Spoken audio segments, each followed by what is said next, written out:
Have you ever noticed that swearing in a second language, well, it just kind of doesn't feel as taboo, right? Okay, let's dive right into this explainer. Today, we're unpacking the deep psychological link between bilingualism, emotion, and literally our very sense of self. We're looking at some seriously groundbreaking cognitive research that asks a pretty wild question. What actually happens inside our brains when we switch from our native tongue to a language we learned later on? Does it actually change who we are? Let's find out. Take a look at this quote from Nelson Mandela. It perfectly captures this intuitive, almost anecdotal idea that speaking a foreign language just feels emotionally different from speaking your mother tongue. A lot of bilingual folks will tell you they actually feel like a slightly different person when they switch languages. Maybe a bit more detached or analytical or just less emotionally reactive. It's a beautiful sentiment, and honestly, it makes total sense to anyone who's ever navigated life in a second language. But here's the thing. We've got to ask if this gut feeling actually holds up to rigorous scientific scrutiny. Like, does our emotional reactivity genuinely drop when we switch languages? Up into the specific research, getting solid millisecond-level timing data on this at the single-word level was frankly incredibly difficult. So researchers got clever.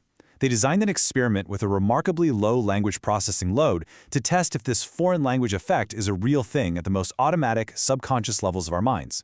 Which brings us to Section 1, the self-bias effect, and how we prioritize the self.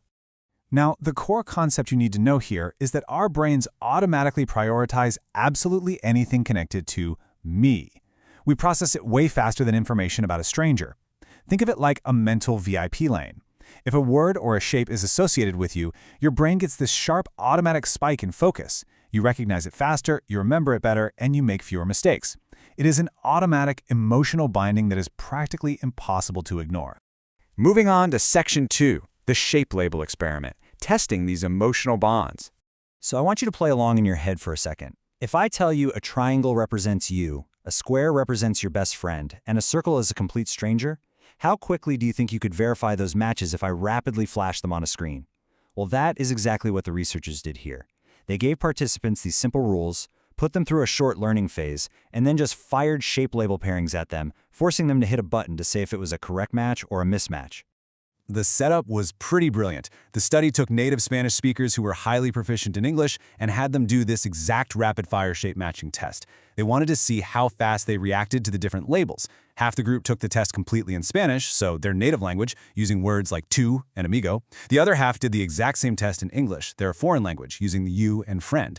By measuring those reaction times down to the literal millisecond, researchers could basically clock the speed of the participants' emotional attachment to the words. All right, Section 3, Lost in Translation, Native versus Foreign. Okay, check out the massive difference in the data here. Participants using their native Spanish had a huge 114 millisecond advantage when identifying the shape labeled you compared to the shape labeled other. That is a seriously strong self-bias. But then, look at the foreign language group. When doing the exact same task in English, that self-prioritization was cut by more than half, dropping to just a 54 millisecond advantage. That cognitive VIP lane we talked about, it suddenly moved a whole lot slower, simply because the label was in a second language. But wait, it gets even more surprising. Let's look at the data for the familiar bias. Basically, that's the reaction time for the friend category compared to the stranger category. In their native language, participants were 43 milliseconds faster to recognize their friend shape. But in the foreign language, that advantage absolutely plummeted to a statistically negligible 8 milliseconds. Just let that sink in for a second.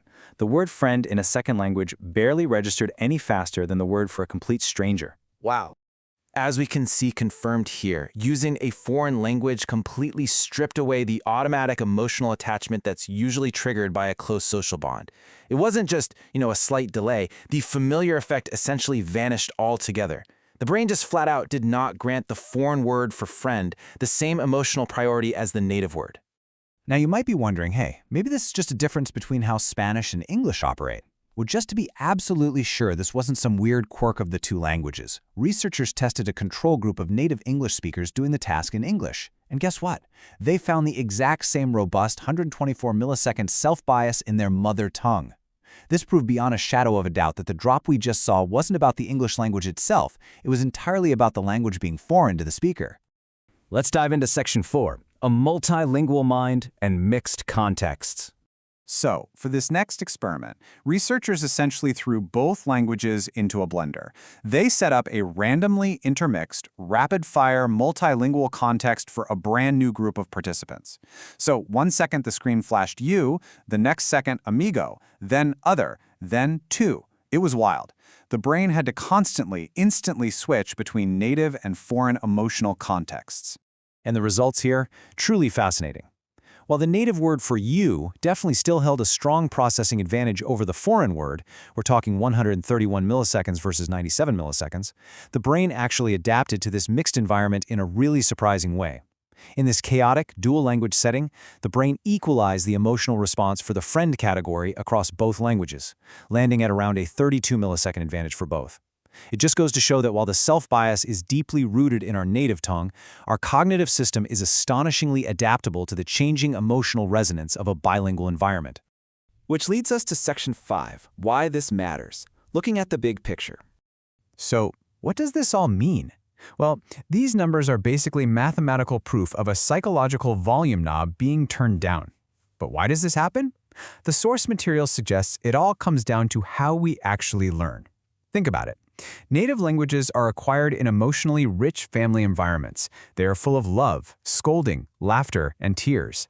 Foreign languages, on the other hand, they're usually learned much later in emotionally neutral academic environments, like classrooms, textbooks, and grammar drills. Because of this difference, foreign languages literally create an emotional distance in our brains. The words simply do not carry that same visceral, autobiographical baggage. And as we see here, the researchers concluded that this emotional distance doesn't just change how we deliberately express ourselves, say in a boardroom or on a vacation. It actually alters our automatic, subconscious processing of who we are. It changes the literal millisecond-level speed at which we recognize ourselves and our friends. It is a fundamental shift in our perceptual reality. Which leaves us with a pretty profound final thought. We live in an increasingly globalized world, right? Millions of people are living, working, and loving in a second language every single day. So if speaking a second language physically distances you from your own sense of self at an automatic level, how might that unseen emotional filter be altering the daily decisions you make? Like, are you more rational, less empathetic? It's a really fascinating question, and for sure one that promises to keep cognitive psychologists very busy for a long time. Thanks so much for joining me on this deep dive into the multilingual mind. Keep questioning the world around you, and I'll catch you in the next explainer.